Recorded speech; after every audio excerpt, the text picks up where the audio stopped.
the blades are angled so that they produce lift, but also the angle of the blade is set so that it speeds up to a point where it turns at a stable speed, and both the drag and the thrust produced by the blade are equally balanced.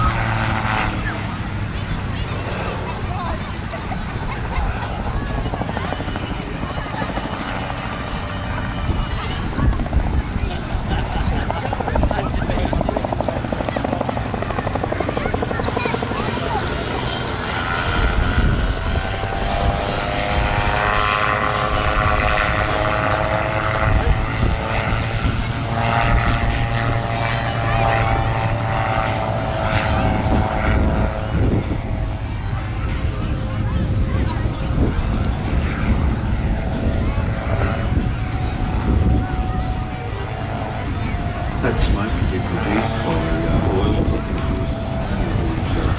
exhaust, or you can actually use citronella, because when Pete went over to New Zealand, we went down to the local hardware store and actually bought them out of all the citronella that they had, and believe me, there weren't any mosquitoes around that area for about 6 months after that. I bet it smelled gorgeous as well. It was a big hit there at Wood Aerodrome, wins over my rubber show in New Zealand. So back in the day, that smoke would have been produced by diesel, and now it's very much eco-friendly. Oh, it's very eco-friendly, very eco-friendly. And in some cases, baby oil, which leaves the pilot's hands nice and soft when they fill the aircraft up.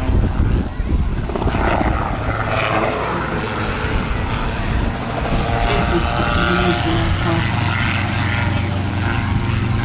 This is basically designed for a touring machine, and it has cabin heat, fully adjustable pilot seats. It was certified in 2011. Over 1,000 of its makes and sold worldwide. And it was designed in response to people flying two-seat tandem open cockpits. Lovely in summer, but was the design for Untitled.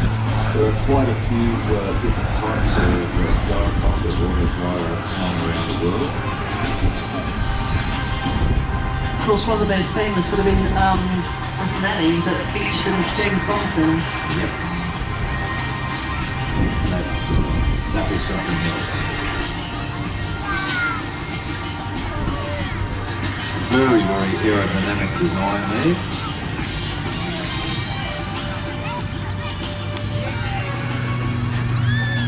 See the ease at which you can just do a quick touch and go, and you can imagine why it is so easy to use these aircraft in camel mustang. A lot cheaper than some of the smaller two-seat helicopters that are out there, and they have a much longer life, because after a certain number of hours those helicopters have to be completely torn down and rebuilt, whereas this basically has unlimited life. Well, this is the one that makes some people feel a bit queasy, and this for the crazy flying. You certainly have to fly.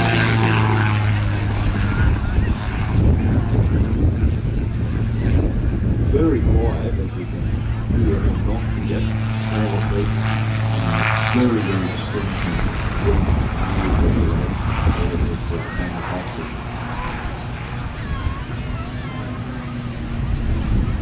Engine itself has about a 2,000 hour overhaul life, and that is quite incredible when you look at overhaul life in smaller aircraft helicopters.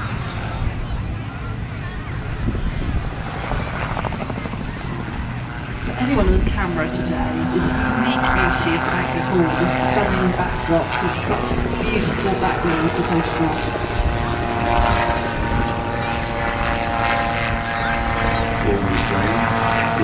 Capability ground, back in the day. Very, very famous landscape architect. As you say, what about here in the woods, high tea. So it's spinning like a a sycamore leaf coming down now. Certainly demonstrating the controllability of the aircraft. Only weighs about 300 kilos empty, and maximum takeoff weight is 500 kilos.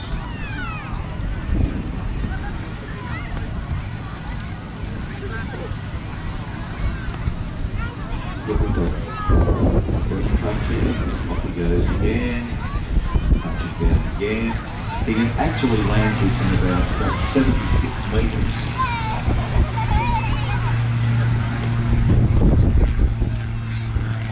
The good thing about it is a touring aircraft. It has an endurance of about 4 hours. So you can really go and see a lot of countryside in it.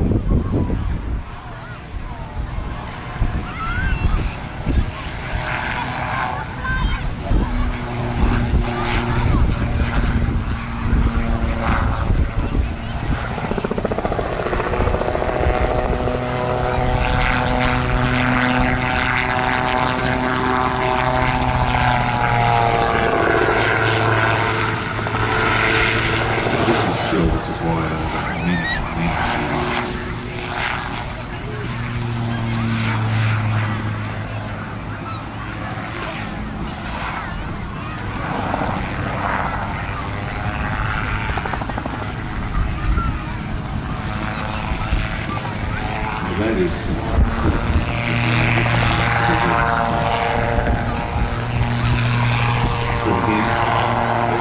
shows the controllability of the aircraft.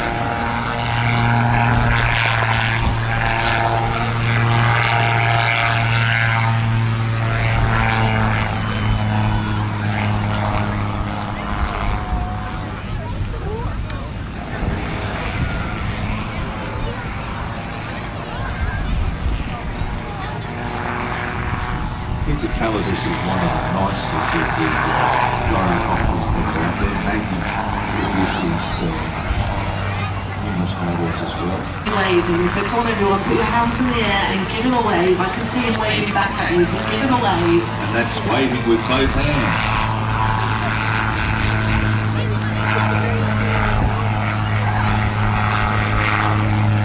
It's the wonderful thing about coming to an air display, it's definitely public participation. We're going to have quite a bit of that going on this afternoon. The whole idea of Midlands Air Festival. We are going to be involved in the crowd. It's going to be a story of two parts. Your side of the display side and against my side of the display.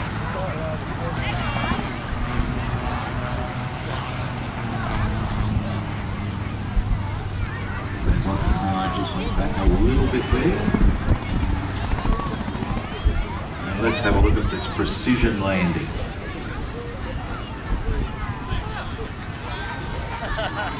Absolutely beautiful. Put your hands. Now, they could be building a tent. It could be, it looks like bunting, so there may be a bit of a party going. Money in the game. So the Turp team is part of the world famous Tiger Club, which are based down in Kent. The Turbulent is the first and only single-seat aircraft ever flown by a member of the royal family. 1959, His Royal Highness the Duke of Edinburgh, an honorary member of the Turbo Club, flew one white Wolfman. Still exists, it's undergoing airworthy rebuild. There they go, the four of them. They're not happy bikers. How do you tell a happy biker? They've got bugs in their teeth. Absolutely, and that is very distinctive aircraft engines powered by... I don't think there will be very many people at Ragley today that would not have seen them. Those magnificent men. Whoop. Whoop.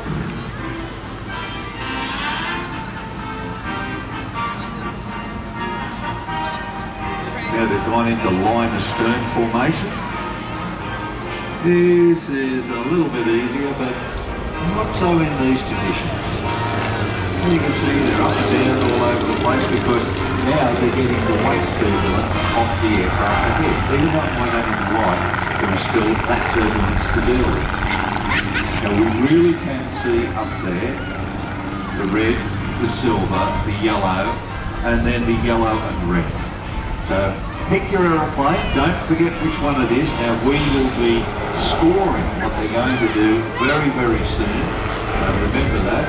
Mike in the control booth here, he is going to be checking and scoring, and we'll be checking him and scoring because he has money in the game as well with the order. So I happen to know Dave Bro, who's flying the silver aircraft, and he's really well. He's one part of the team engineer, and he's a chartered aeronautical engineer and flies many of the Tiger Club fleet of aircraft. So I'll give him a hug. Now get ready if you've got some cameras. They'll be coming in to perform their brake manoeuvre.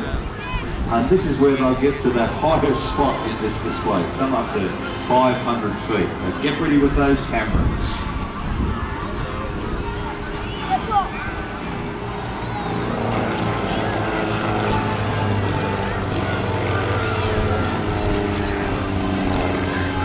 Just as good. It's fantastic. Just as good. Through the hoop, fantastic. And the silver one as well. Look at that. That's wonderful. Well done. I think the other guys missed it. So this is very much barnstorming at its best. It's aerial entertainment, outdoor theatre. The hands out there to my right. It comes nice and low, keeping it steady. Well done. The other one. Can it make it? Making it look so easy. Look at this. Oh, I'm counting that as a hit. Well done, Dave. You missed it, boy, country. Oh. Now those are flower bags. Oh. Quite how they end up being exclusive, I don't know. Oh, fantastic. Anyone in the yellow and red, that was pretty much direct hit. So the ground crew, that is Clever hole. He's going off target there and after that one. Yep, just missed it. I think that balloon is going to live to fight another day.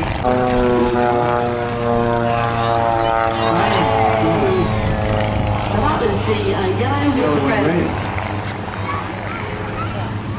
The yellow now, if we're going to make that one. Bit low. Oh, it's going again. Oh, just missed it.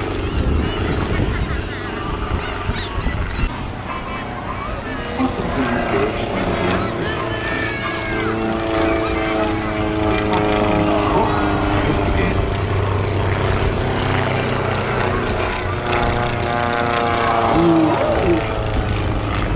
So Rich Ferry is flying the yellow. They are having fun.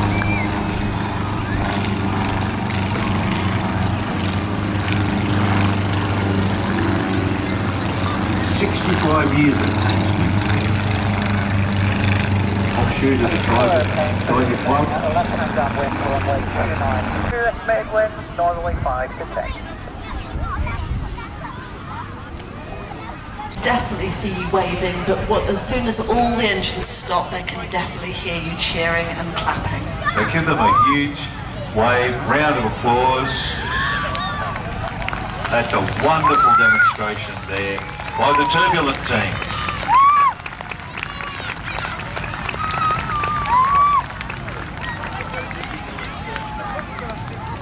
To be back. So a little bit different this year, as you mentioned. We've got one mono and the other aircraft is a biplane. Yep, the Steam Skybolt. Now the reason that we have the Skybolt line is because the other mono is being recovered with fabric. So hopefully next year we will see them back in their familiar guise. Now if you have a look, this is even smaller than the Turbies.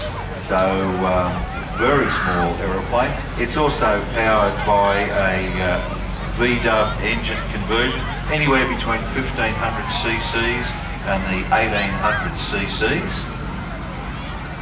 And I love their colour scheme, it's a really classic. And then it changed over to Army Air Force, and that's the way that they operated right the way through World War II. But this is a scheme reminiscent of the PT-17s. Of which we've got a grown-up version in front of us with the two steermen. The going through their normal checks. Every piston engine aeroplane does this. To some degree or another, at least they're checking their meters. Estimated width, normally 5 to 10. Checking the oil pressure. And there goes the first of the mono team, flying a real mono, the Taylor JT1. Now you can see that is a lot smaller than the Turb. It's not much bigger than the model aircraft that we're flying earlier today. Well, it was surprise, smoke.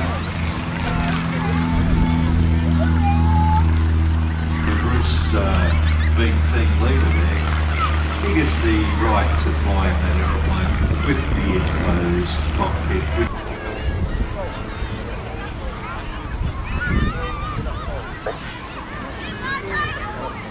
Well, ladies and gentlemen, boys and girls, if you look to your right, here we have all of this year.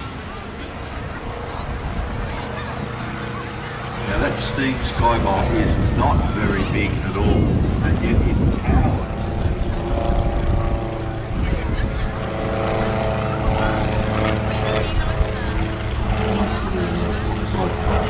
Wouldn't it be beautiful up there, blue skies? When I've gone flybombing with it, which is what we saw earlier with the Turb team. Now, did you use separation? We didn't do very well. Level change now, shows ascending. But it's a beautiful aircraft to fly aerobatics. It does very well. Coming in now for a belly pass. Of course, different powers in those two machines, so a lot of concentration involved to keep that formation.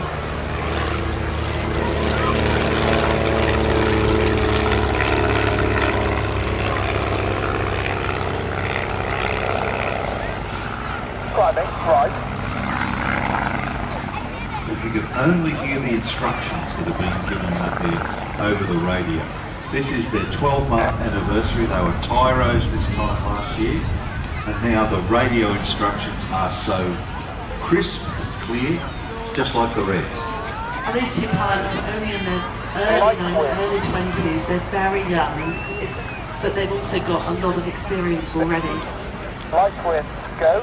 Bruce gained his pilot's license when he was 16 in a glider. Now this is, shall we say, I'll say a tribute to the Reds. It's not the turbo, this is what they call the light wings. Flying round that smoke screen.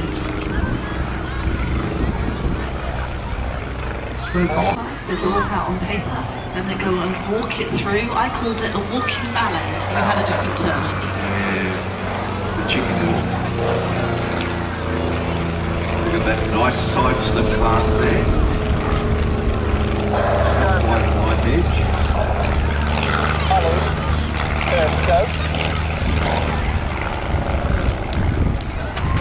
I like the way they did the light wings.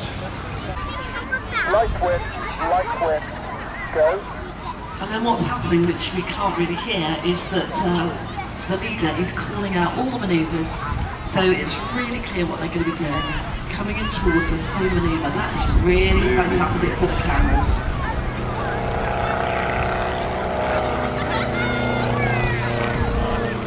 They must have a lot of fun.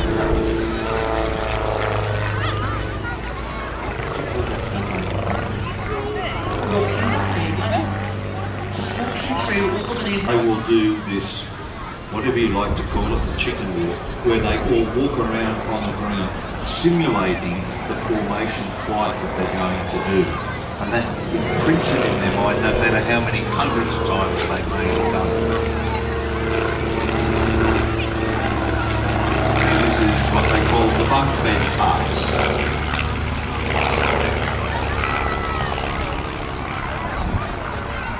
Come in for a split break.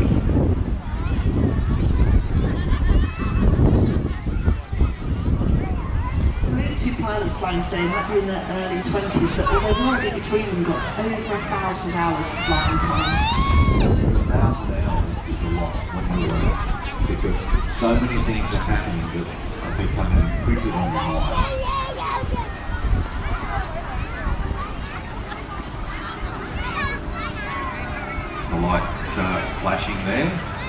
the smoke and getting ready for the split.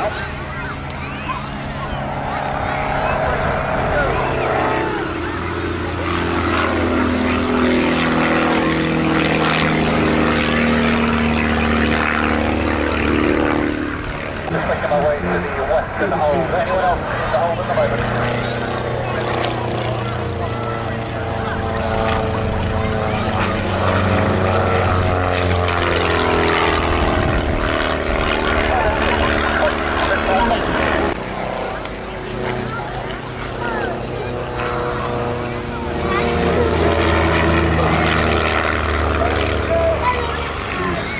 Very hard to pronounce the placement.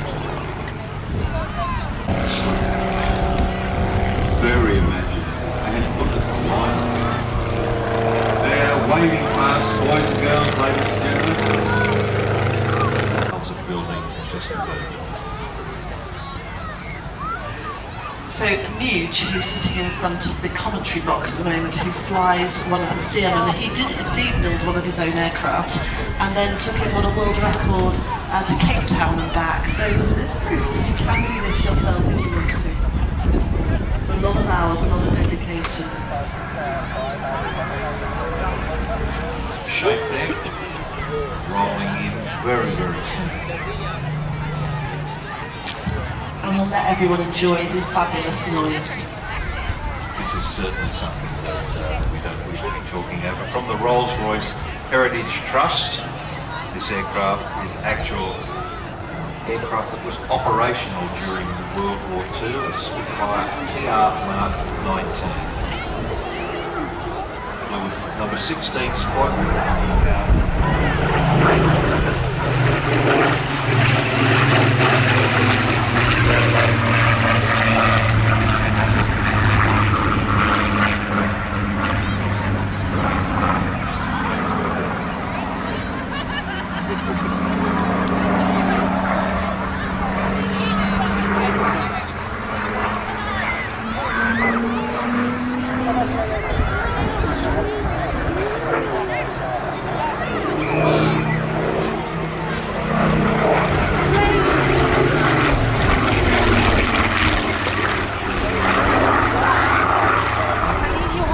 Manufactured in November and December 1944.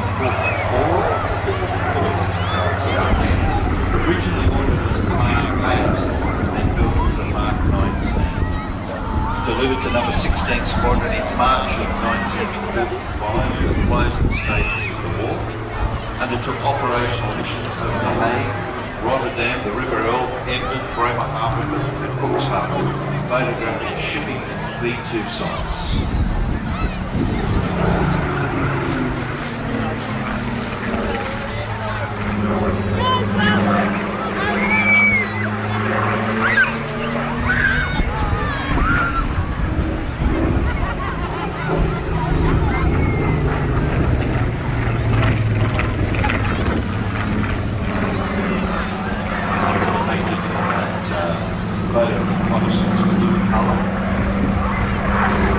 Spitfires of all different kinds operated in the unarmed PR role.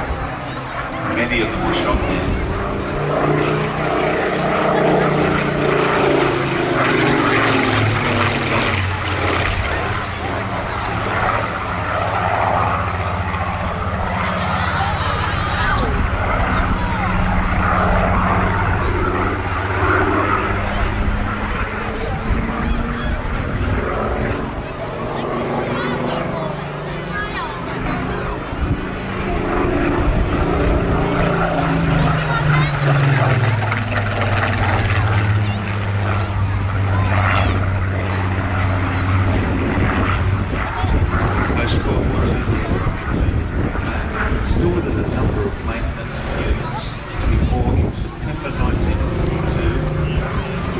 To the temperature and humidity.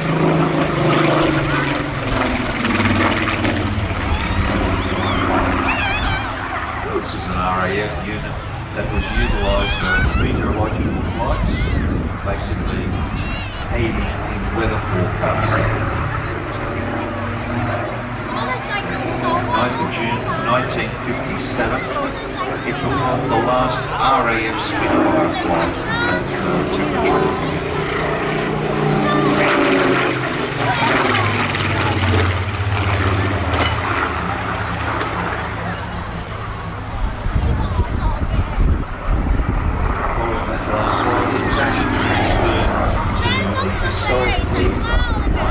Which is a precursor to the Battle of Britain Memorial Flight.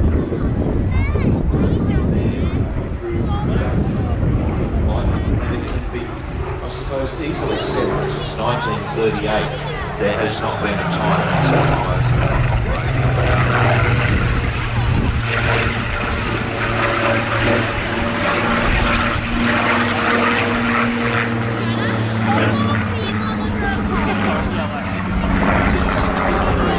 This aircraft was flown by the officer commanding the Fighting Development Squadron, who commanded John Nichols, in air combat trials with the English electric supersonic Lightning fighter.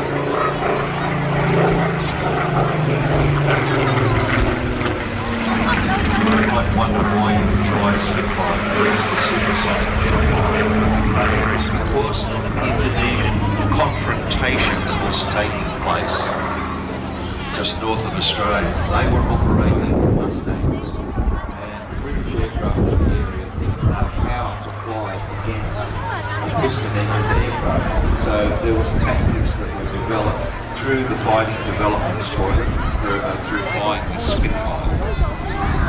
Fortunately, those tactics were never employed.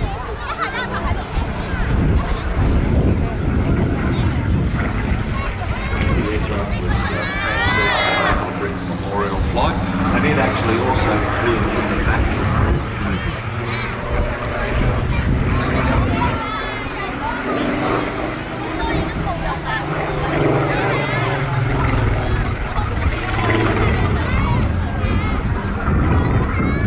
Absolutely beautifully demonstrated there. Makes it look just so easy, and the grace of the Spitfire is demonstrated for everybody today.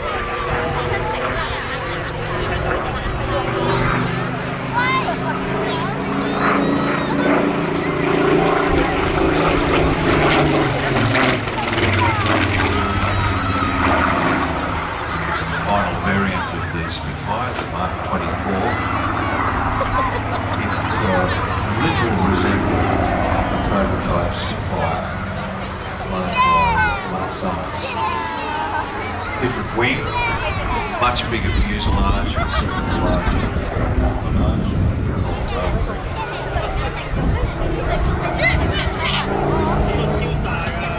Fortunately, no Mark 24's flight, pre-named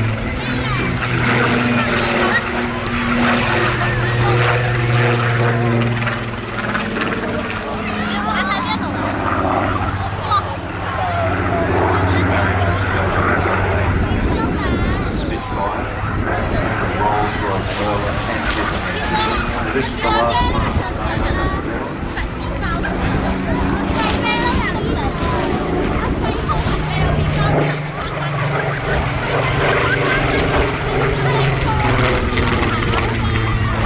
Nice wave there, ladies and gentlemen.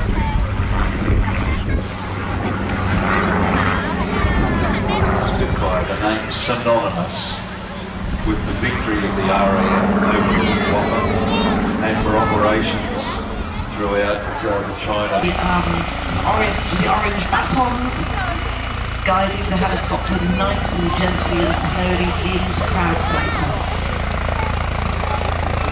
Squadron leader Graham Muscat, red tent will soon emerge, and we want to hear a huge Ragley Hall welcome for red tent Muscat. So as soon as he steps out,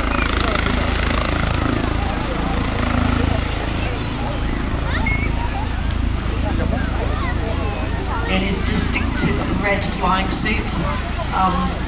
This is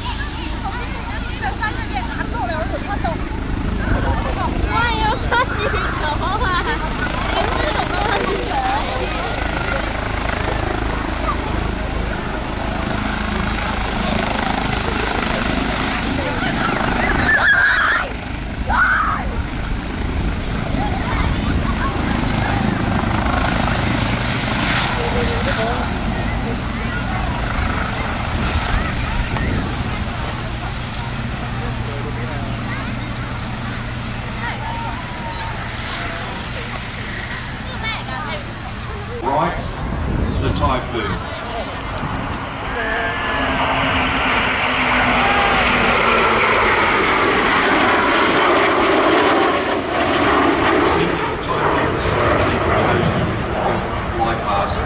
To commemorate their late supervisor, colleague, great friend, squadron leader Mark Young. When World War came to an end, it had changed to a full formation in flight, with an aircraft representing the missing man pulling up to fly away from the rest of the group, leaving an empty spot.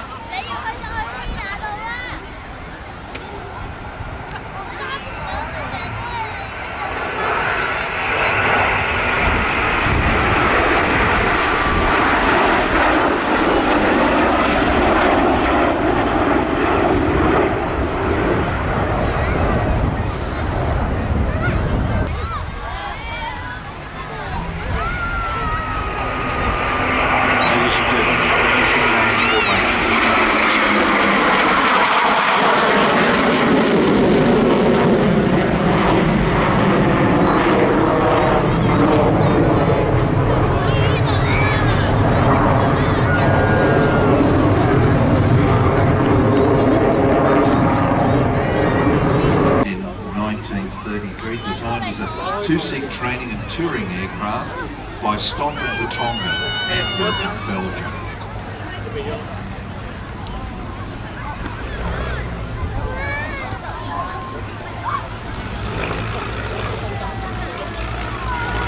These are the SV4B model, powered by 145 horsepower de Havilland Gypsy motor. That is converted air-cooled kilometres an hour, and a range of about 228 nautical miles, 220 kilometres. Prior to the outbreak of World War II, 35 had been produced,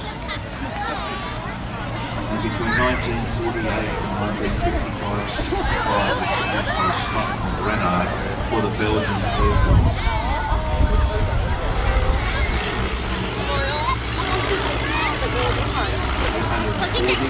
Produced in Algeria, used by primary training. With a variety of different power plants, the Gypsy made two different Stampe Display Team has been an airshow in the finest tradition.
music value this beautiful setting equivalent to going back to a 1930s garden party.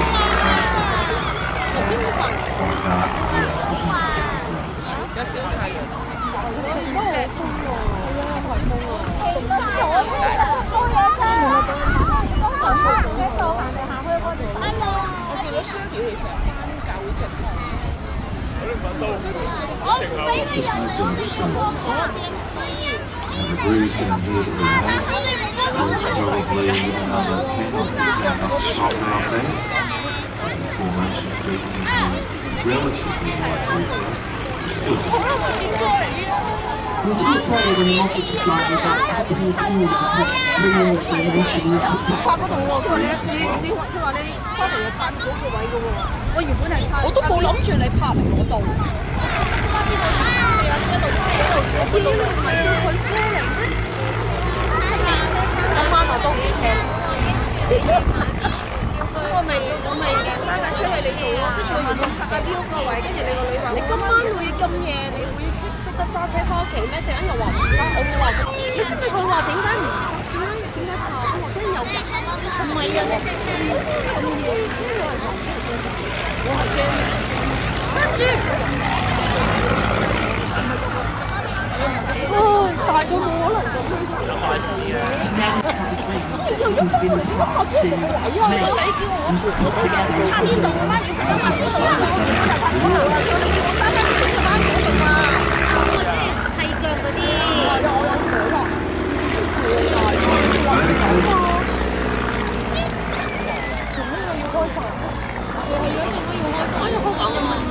just so easy.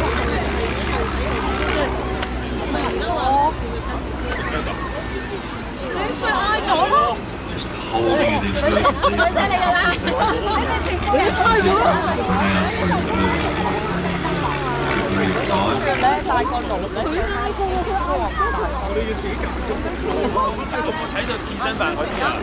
There's a ball for basic training.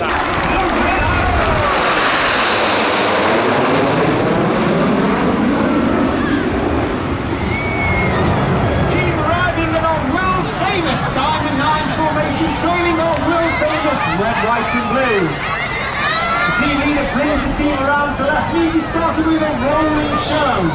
And you can really see that top side image of our world famous Diamond 9.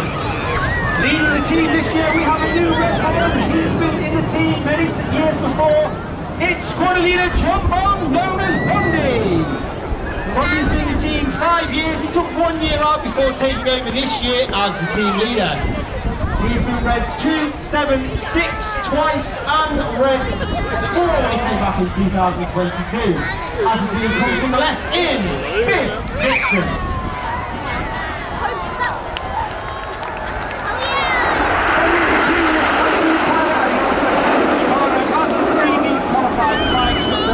Where he was the display pilot in 2012.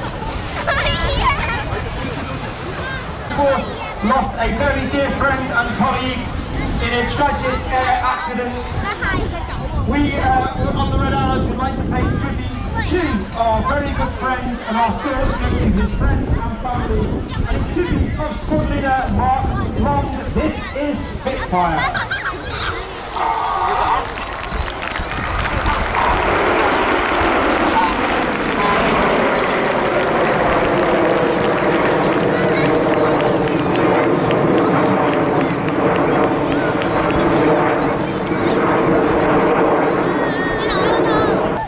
The team have now moved into a shape which represents one of the most majestic and iconic aircraft ever in history.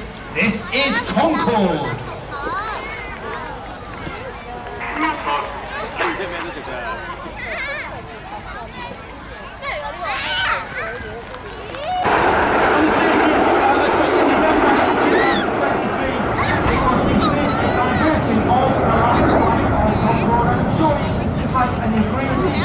That Concorde is one of the most majestic and famous aircraft in history, and it was only fitting that we put it into our display. You can now see all the front section starters to make their way forward, red 8 and 9 moving to their left and right respectively. Once again, get your cameras ready for the carnival. This is the Phoenix. In the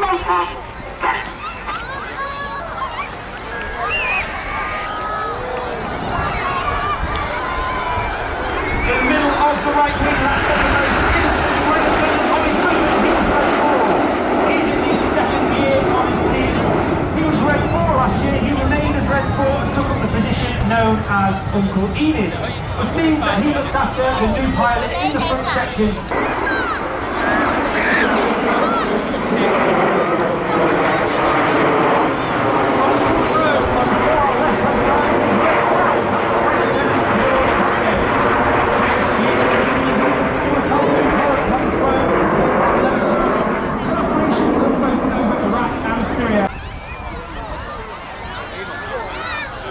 The ball call from Red 9 as Reds 8 and 9 roll around the rest of the formation smoking red and blue.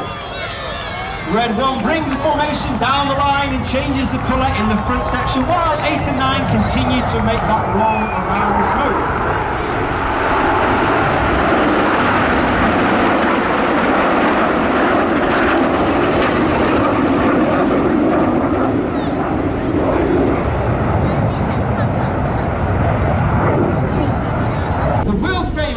Aerosuperbatic team in Diamond 9.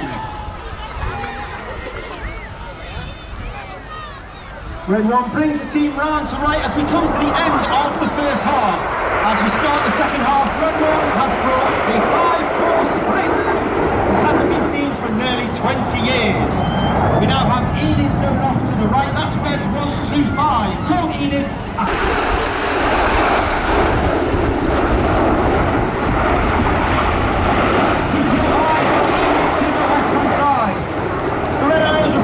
In 1964 with our first display in 1965. Red Arrows were formed from 3 different teams. We had the Red Pelicans, the Black Arrows and the Yellow Jacks. We took the red from the Red Pelicans, we took the arrows from the Black Arrows and we took the aircraft from the Yellow Jacks. And in tribute to that aircraft, Enid from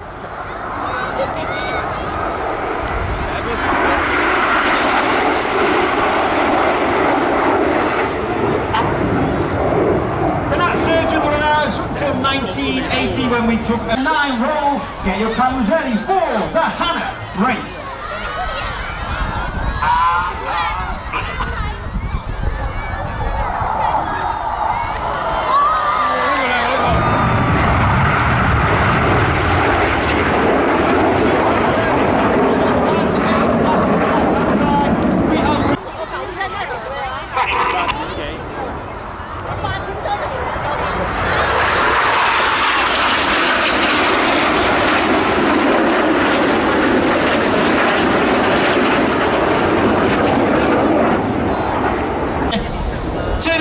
He's a former Typhoon pilot and a qualified weapons instructor as they complete a manoeuvre called Cyclone.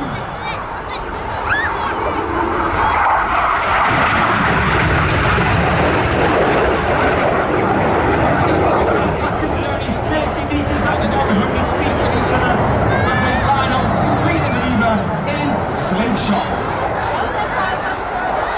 But coming in from your left hand side is Red 9. Flight Attendant Patrick Kershaw, known as Paddy.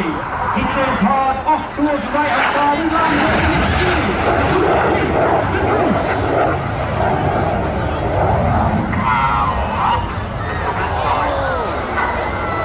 Paddy is a former Typhoon pilot and Tornado GR4 pilot, and he's in his 3rd and final year on the squadron. Enid coming right, trailing with the famous red, white and blue. And as possible, using the smoke pod that is underneath the aeroplane. Those smoke pods are capable of producing approximately 5 minutes of bright smoke. 1 minute in the distance is Red 6 and 7 once again pulling up. Once again, get your cameras ready. The smoke comes on from a world famous. It's the Synchro Heart.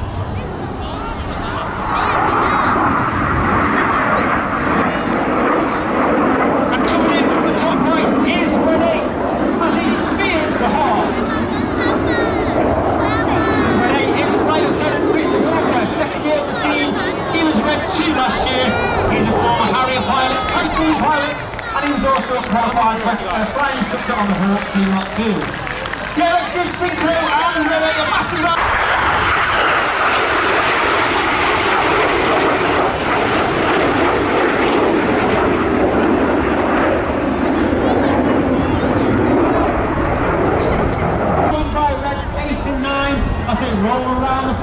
team in corkscrew. The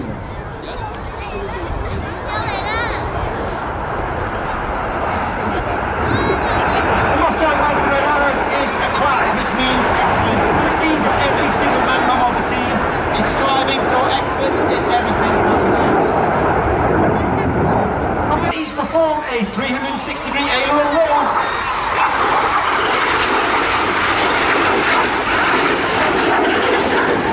Roll the right way up to complete the manoeuvre called boomerang.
However, that negative G is pushing all the blood to their head. On 2 and 3, roll go is the call as Reds 2 and 3 roll around the outside. Clear go as Reds 4 and 5 roll around the outside. In one of the hardest manoeuvres for new pilots each year, this is the rollbacks.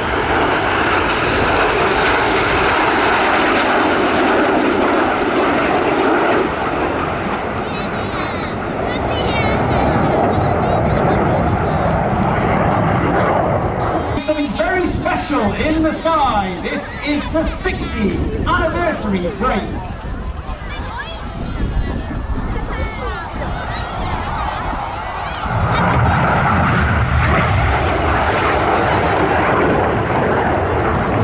A massive round of applause for Reds 8 and 9 who got a wonderful 60 in the skies of Bradley Hall.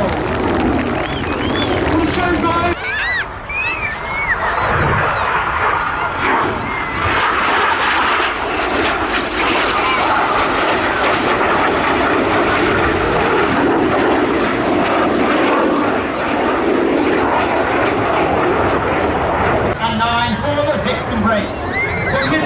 Midlands Air Festival, it's been an honour, it's been a pleasure. Please put your hands together for the Red Arrows!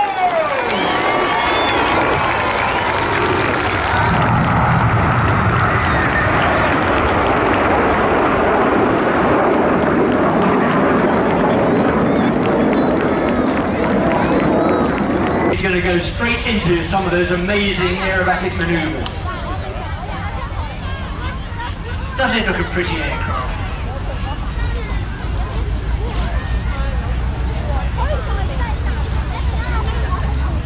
The Yak 54 is actually a two-seat aircraft. Obviously, stick acceleration, very short takeoff from D, straight into a roll, and in fact straight into a rolling circle. A rolling circle, a very difficult manoeuvre, where the aircraft describes a circle over the ground while actually rolling as it does it. And that's something that Steve has perfected.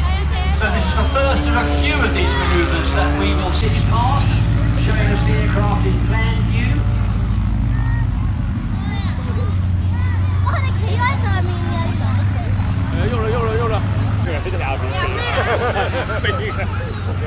And now going into a prop hang is, you can see, not making any foot. Now hanging from the prop once again, just motionless over the ground and rolling as he does it. This is absolutely amazing, and Steve reckons it's the only one of its size and weight to be out this next performance. Just over to you.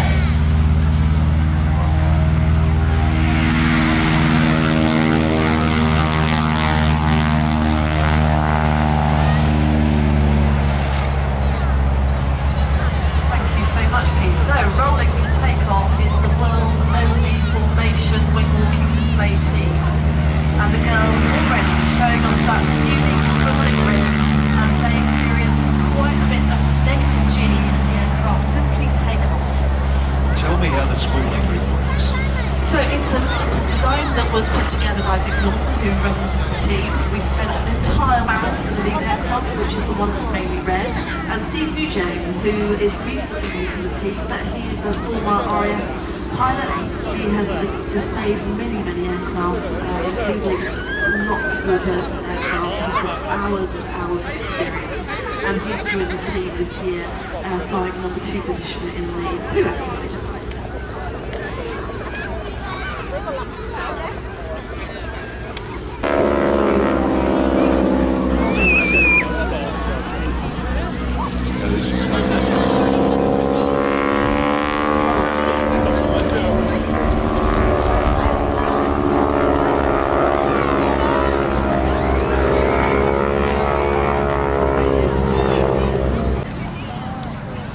This is so exciting. This is Stack. They're going to do a nice 360-degree turn. All the cameras out here to the government, and the girls are swiveled sideways. Again, as they're using their stomach muscles.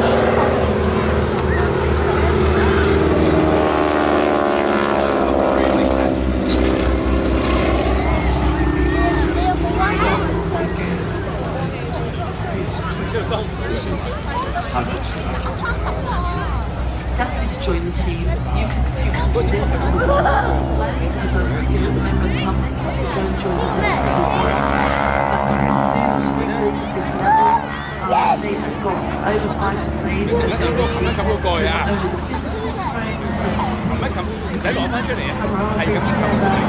it's a really strong bond that they have. So it's you just being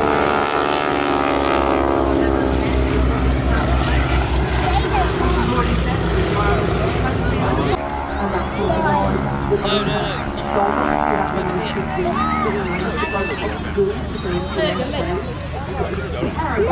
Yes, you said last year you took off from school and you were caught out, but in a very sad way for you.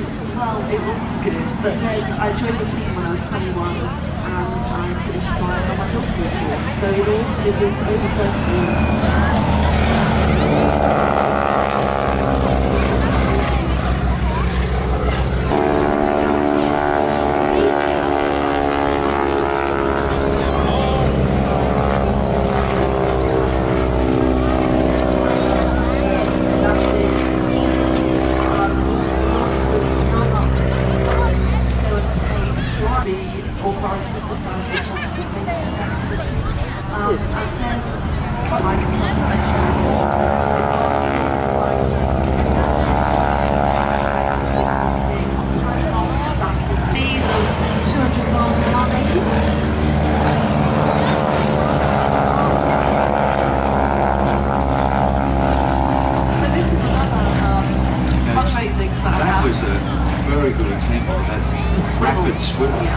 Once you've got swayed, ladies and gentlemen, when the girls can never see you, I talked to Kirsten Leather earlier, they said they can absolutely see you,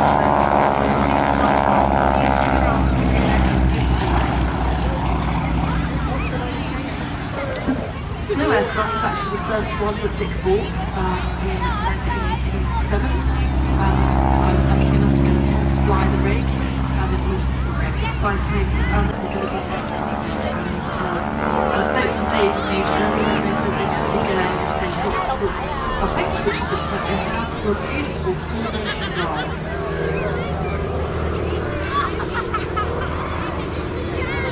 So watch as they dive. Again, reaching a speed of about 120 miles an hour. The girls are inverted, so this is now minus 3G. They go round that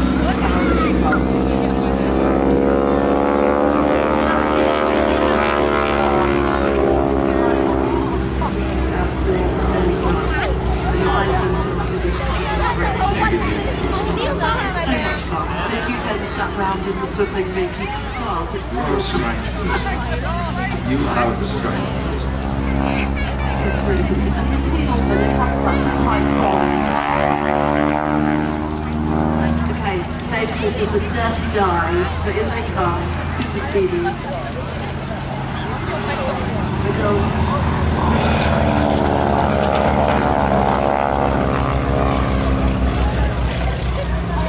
So what we'll do now, wait. The next manoeuvre is dedicated to Lucy, who was on the team a few years ago, and she developed this new manoeuvre each year. The team try and do something a little bit different, bring in something new and fresh, and Lucy had decided that she wanted to try to sit on the wing, maybe a little bit more comfortable than standing there. So Lucy's nickname on the team was Goose, and this next manoeuvre that they're going to be doing is called the Goose, in honour of beautiful Lucy Foster.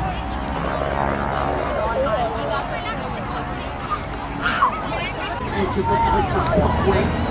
They've got their back leg hooked over the back, feet with the trailing edge of the top wing, and they're holding on the top hand. And then when they come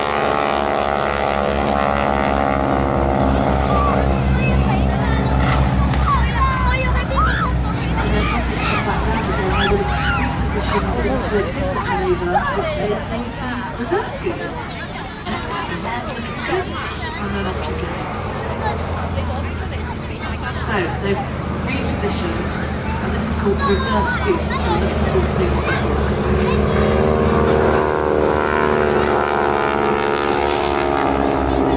Hanging off the back of the ring, ground new manoeuvre. This is the first, ladies and gentlemen, we've never seen this before. So they're now going to reposition yet again for a different manoeuvre with the absolutely as they as you see them, as the engine goes by, you see them stand. One leg high in the air. And that's their dog's experience. That was straight into the colour wash, the top wash.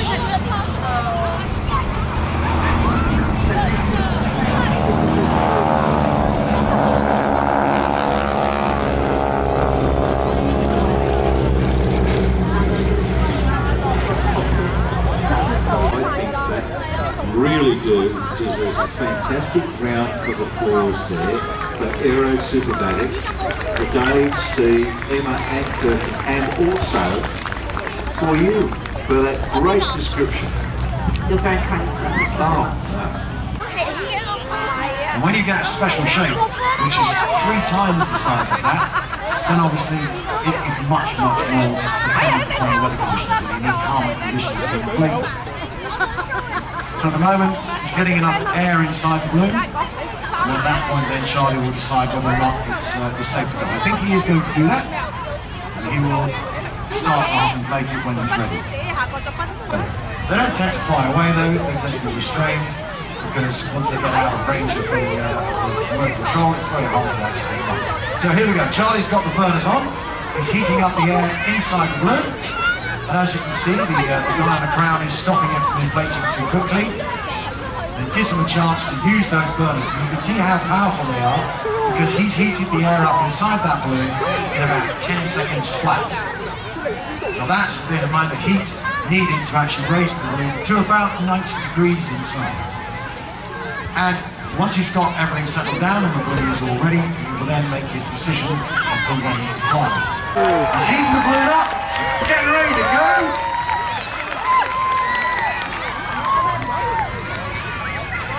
And that's it, ladies and gentlemen, he's free, the balloon is in the air. There we have our first flight. Midlands Air Festival 2024. If he comes your way, wave at him, he can hear you. It's a wonderful thing when you're in the balloon, you can actually hear everything that's going on the ground. Give him a wave. That's a very brave pilot, young pilot. And we take our hats off to him, and he's doing a really cool job. Now he's pulling some ropes in the basket, and basically what he's doing is opening those holes in the side of it that act like a little jet, and they enable the balloon to rotate, so it means that he doesn't keep running around inside the basket. He can turn the balloon to see which direction he's going. Now you can see as he's got up there, he isn't really going anywhere. So the wind is really only on the surface. So he's going for a little bit of a longer flight. You can see if you can get down onto the other side there where the trees are. But that's a really good example of how the balloon is flying and how the pilot is controlling his vertical speed, deflates it, gets it all packed up, and the retrieve crew are driving across the field where we're going to bring it back. We've got our next balloon floating in the corner there. I'm trying to think which one that one is. It might be one of our older ones. It's not James, it's John Nicholas Parker, it's Gary Davis in there. And you can see on the balloon, there's a little bit of the material at the bottom of it, which I said is made out of lumens. It doesn't burn, but what it does do is it scorches. It goes a slightly different colour. That's just from the radiant heat from the burner. Means the material is still perfect. It just means it reaches out. Yeah, another big raggedy cheer. We've got our second balloon in the air now. Wave at him here, wave back at you.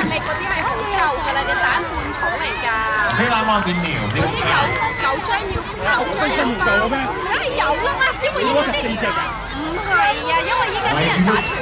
The size of that balloon, you have to hit the roof or it doesn't do the material anymore. So you're really only seeing balloons in the morning and in the evening when it comes down tonight. Although it does say the sunset looks like it might be really rather nice tonight. Which would be great when we get to if it flies for an hour. It's going to be going about 12 miles, which is not very far. But of course the balloon can go where there are no roads. So the retrieve crew got to go for a nice big open field, nice grass field like we have here. It's dry, no animals, no crops. We want it nice and calm so you can actually enjoy the show. Makes it really look spectacular. We're going to have the multicoloured balloon, standard shape balloon over there in the corner. Up, see them close to. As I said, they're exactly the same, miniature replicas of their bigger brothers. And operating the burners with a remote control. So, our pilot who...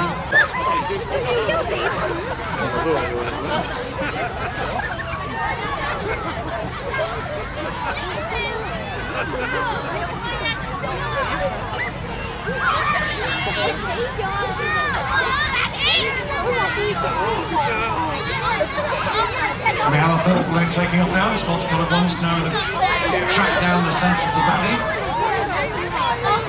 As I said earlier on, the wind flows over the local ground, the trees, the roads and the valleys, much the same as water flows over pebbles and rocks in the bottom of the valley. So if he stays low there, you can see he's now moving a lot faster than the balloons were earlier on, because he's flying down the centre of the valley, and he's getting this valley wind effect where it sort of accelerates and speeds up. But it also looks like he might be looking at flying on a little bit further, not staying within the park, going off and trying to find another field outside the estate. You'll see him climbing away. Again, that's rather a small balloon, not particularly large, I think about 56,000 cubic feet. So it might just be the pilot on his own. A lot more maneuverable, a lot more controllable.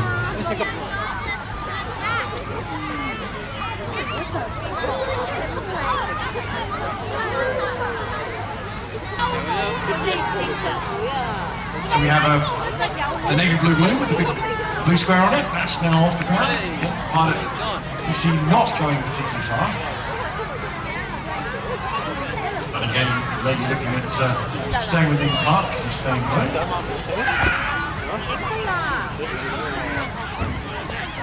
And as I said earlier on, because the wind's around 12 knots, for calm, quiet ascent, not climbing too fast.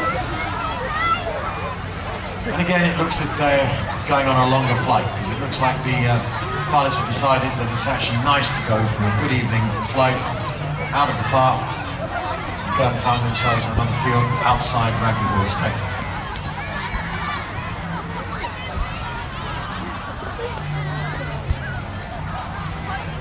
So So keep our eyes on Slick the Dragon. It looks like he's being moved into position.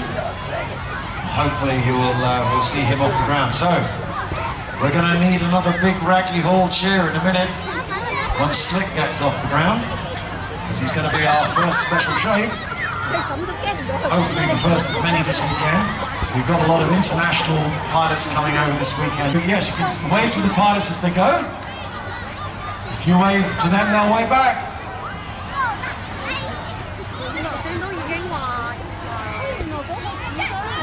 And this is what ballooning is all about. A nice, quiet, calm evening like this, where the pilots can go off and have a wonderful flight. Lots of control. You can see again, just using the burners to slow down the descent of the balloon.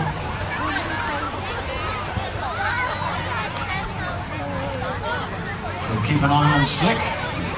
So a huge cheer, a Ragley Hall cheer. Slick the Dragon, our first special shape of the weekend, is in the air.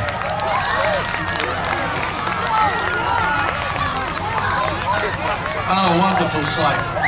It's always wonderful when you see special shapes like that, because some people say, well, how the hell do these things fly? The answer is exactly the same as the ordinary balloons.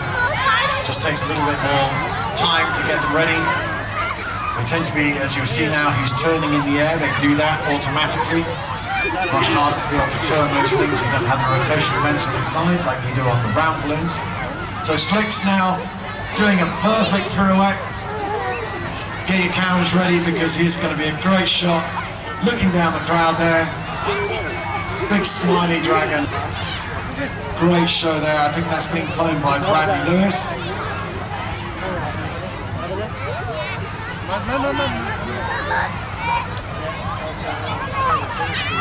So yeah, he's come out over the arena.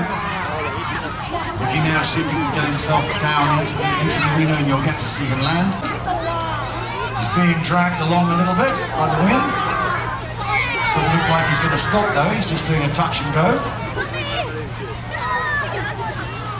And basically once he gets himself to a nice clear spot, you see the pilot and the crew pointing at stuff and saying, that looks like a good spot to land it.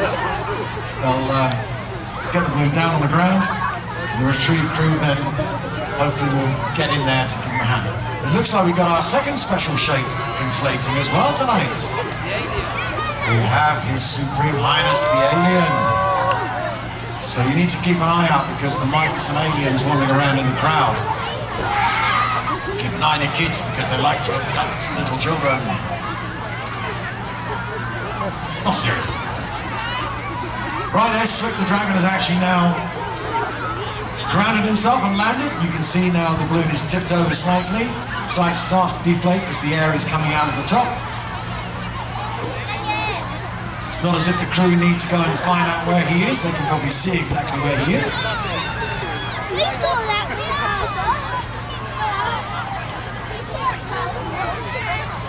There we go, and the balloon is now stopped. So it means that he's used the basket to actually...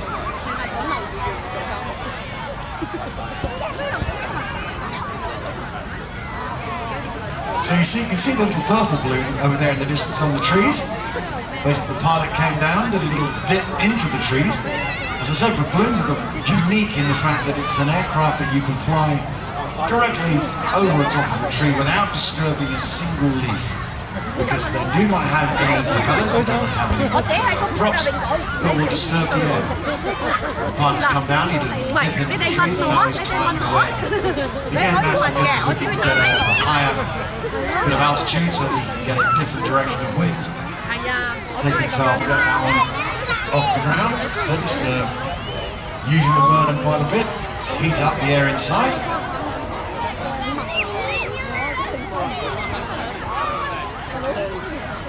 You might have to have another Ragley Hall cheer if he gets that one off the ground.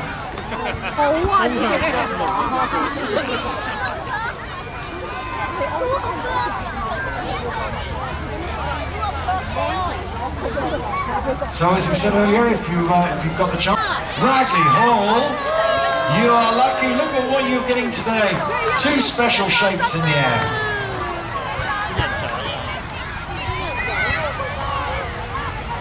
So again, as he rotates, you can see him come around.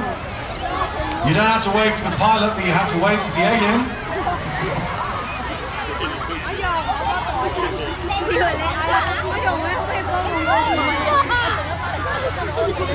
He has an official title, and I can't remember what it is. It's something like his Supreme Leader, the Greatest, or something. All sorts of different names that go with it. We just call him the green one, Green Meanie. Ah, what a lovely, pretty balloon going up there. Brightly coloured one. I think that's Gary Davis taking away there. That's absolutely beautiful sight there. 2 balloons in the air at once. It looks like our alien again is not looking at going outside the park. He wants to stay here.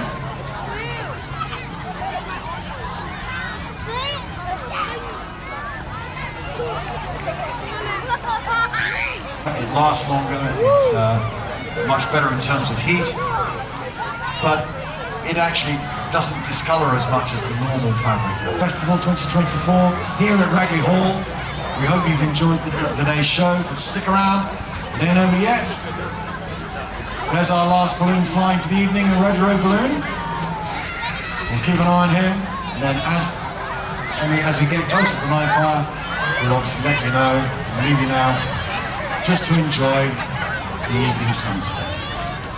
Thank you.